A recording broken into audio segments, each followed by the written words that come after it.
Hey everyone, Wes with Weezer Tech here. Today we will be discussing how to improve battery life and speed up system performance on the Samsung Galaxy S6. Last year, the S6 was released and was an extremely popular device. However, with the increase in power consumption from our mobile devices, many S6 owners have found that the battery life doesn't hold up to a day's use. I have come up with a few tricks that should save your device some much needed power while also giving it a speed boost. These tricks should work on most Android devices, however I've only tested on the S6. Let's get started. Okay, so jumping into this, the very first thing that I would like you to do is to go to the Google Play Store and download these apps. First app will be an app called Doze. It's this one with the purple bird icon. It's actually owned by Google, but created by Yurga Lab. What this app does is it turns off all of your networked connections when you put the phone to sleep. I'll show you that in a little bit. Sorry, going back to the Google Play Store, download the next app called Shut App. This app is also by Yurga Lab, and this will close down background processes. I'll show you that also. We're going to download Cache Cleaner. And there are many apps called Cache Cleaner. However, I spelled cache wrong.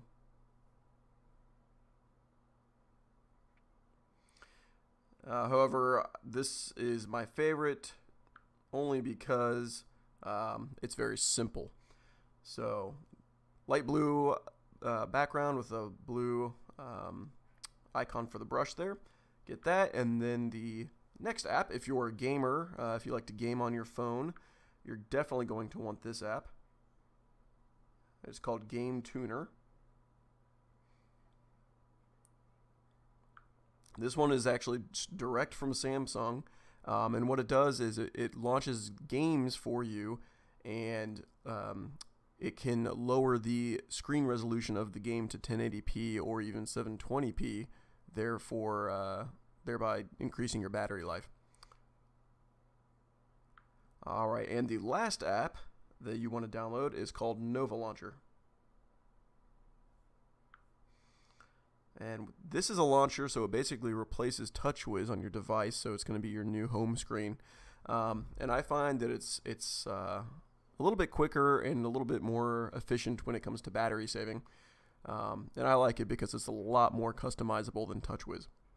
So, moving right along, the next thing you're going to want to do is set up Nova. So going to your settings, you want to scroll down here to Applications, Default Applications, Home Screen, and you're going to want to change TouchWiz Home to Nova Launcher, and then hit the home button.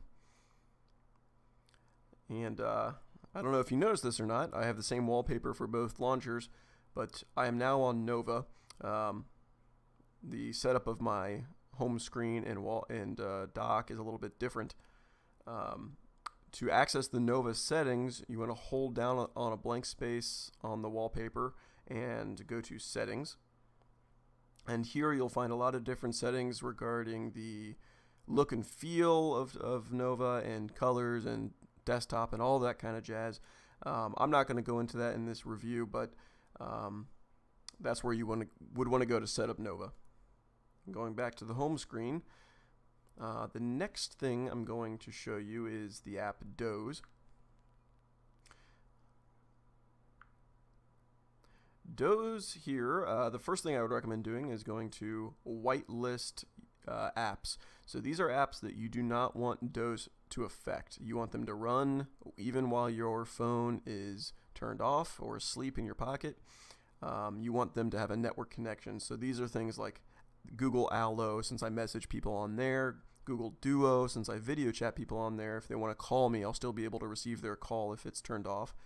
Other things such as Google Play Store, so that I can receive updates, Google Play Services, and another update function. Things of that nature. All these checkboxed apps are whitelisted from Doze, so Doze will not affect them. Textures there. That's my messaging app, so I can still receive messages when my phone is turned off.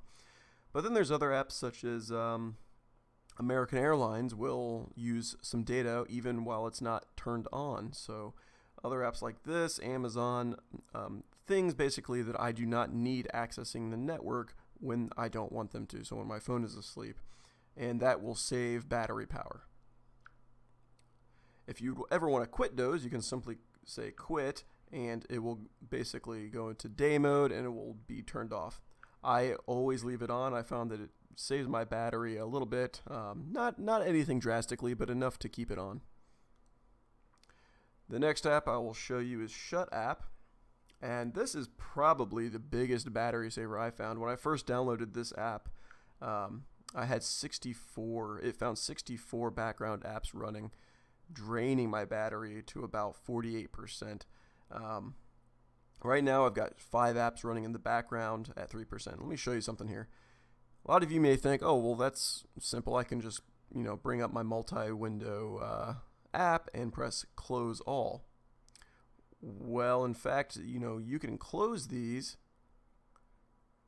but they're still running in the background invisibly. They have processes that run in the background, and the only way to close them is to get an app such as Shut App, or you can go to the application manager and turn them off one by one manually, but who has the time to do that? Shut App will close all those apps for you, and just like Doze, it has a whitelist function, so you can add apps to the whitelist that you do want to keep running in the background, such as my fantasy sports. I want updates on that, so I keep that running.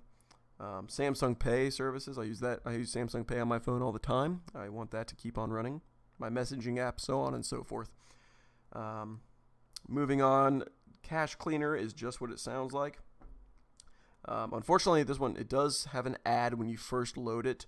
It'll pop up an ad, but you can easily close it down. Open Cache Cleaner. Yeah, wait for the ad now, of course. But even with that ad, I do think this app is worth it. I've used other cache cleaners. This one just seems to be the most simple. Simple interface, scans your apps. You press one button, it closes it. Very simple. You don't have to think about it.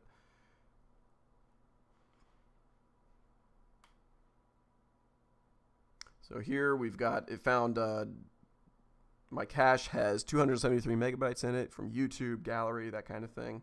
All I would have to do is press the little trash can icon, and it'll delete all of those cached items, saving you some space and giving you a little bit more battery life, so that because it doesn't have to scan those files. Now the next app is for you gamers out there. It is the Game Tuner. Where is that? I don't do a lot of gaming on this phone just because the battery is quite poor.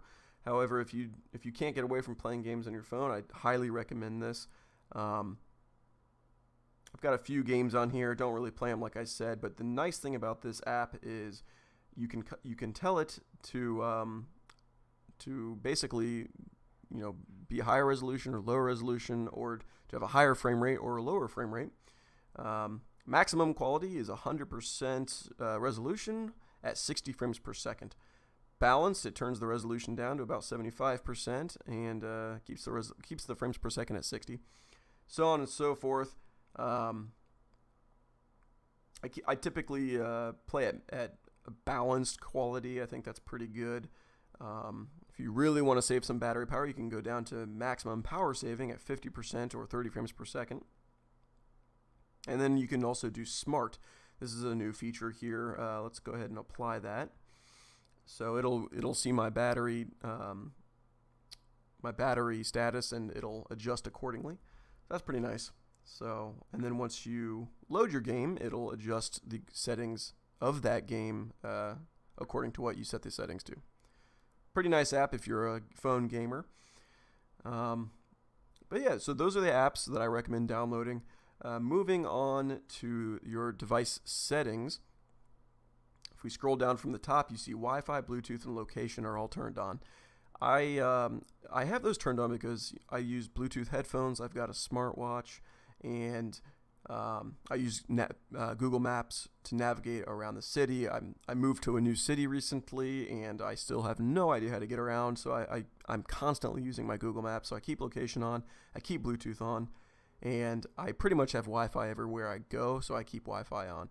However, those 3 settings right there eat away at your battery. So if you can turn them off, do it. It'll save you a ton of battery. The only other setting I recommend turning off, if you can live without it, is that sync icon there.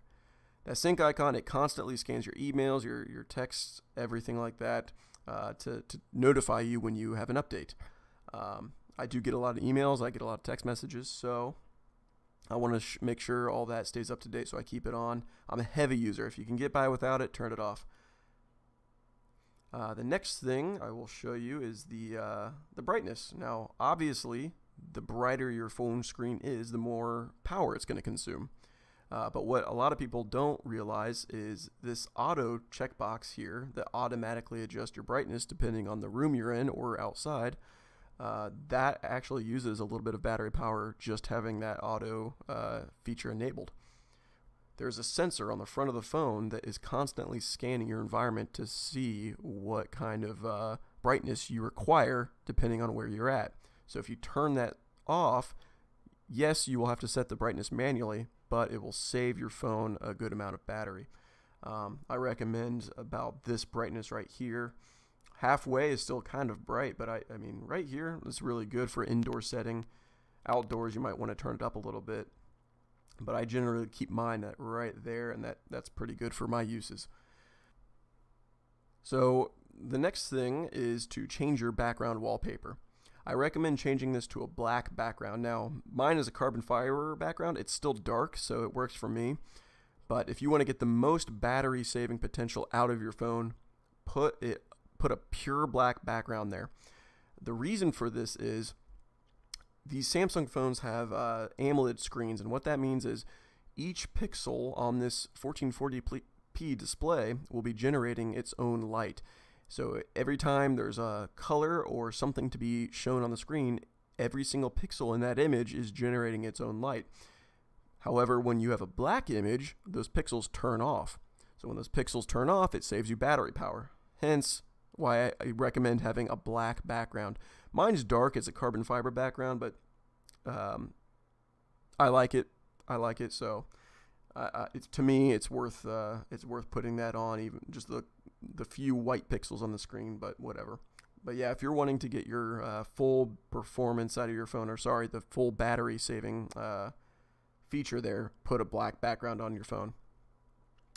The last thing that I would like to show you is something that will not only save your battery, but it also speed up your phone. So going into the settings, scroll all the way down and go to About Phone. You want to scroll down until you find this build number right here and tap on it. I think it's 6 times, maybe 7. Just keep on tapping on it until you see developer mode has been turned on. Then you want to go back, go to developer options that has now appeared, turn it on, and scroll down until you find window animation scale. So you can see here the window animation scale, the transition animation scale, the animator duration scale, they are all set to 1x. What I recommend doing is to turn all of those off. Now what this does is all of the animations that your phone takes that's built in, like for instance when you go to the multi-screen app and then press close all, typically you'll see a quick animation of it closing all of these apps. When you turn this off, you won't see that anymore. It'll do it immediately and shut down. And not shut down the phone, but shut down the app. It'll now go directly into the app drawer quickly, open apps quickly. It makes your phone a lot quicker. But not only that, without having to process the different animations, it's also saving your phone a little bit of battery life. The processor doesn't have to work as hard, and therefore less battery is used. Well, that's all I had for you guys here.